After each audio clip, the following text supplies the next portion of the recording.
في المبادرة طيب الأول؟ والله ما شاء الله يبارك. لغة العيون في الخير جربتوها؟ جربت قبل السائل أو المحتاج ما يسألك تديله؟ لغة عظيمة، حتى لو المحتاج ده لابس أحسن منك ومبتسم ومش باين عليه الهم. أيوة، في لغة للعيون في الخير، لغة زي لغة حديث الولادة اللي ولا بيتكلموا ولا بيطلبوا، لكن الأم بتفهم من عينيهم إن الرضيع ده جعان بس من نظرة عينيه. أهلا بيكم في لقمة خير.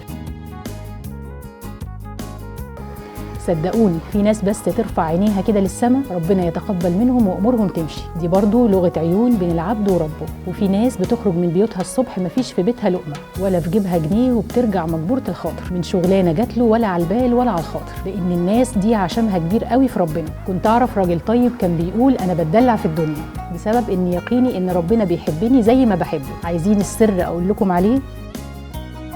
نفسك تبقى غني؟ ساعد اللي افقر منك، حتى لو اللي معاك على القد. نفسك تتجوز او تتجوزي حد كويس؟ ساعدوا البنات او الشباب المحترمين في اتمام جوازهم. نفسك في صحه كويسه؟ ساعد في علاج ناس مريضه. لسه رزقك من الذريه ما جاش؟ ساعد اصحاب العيال وخليك سبب في رزق ابو العيال الشقيان. نفسك تبقى راضي؟ جالس المساكين واسمع قصصهم وشاركهم افراحهم واحزانهم.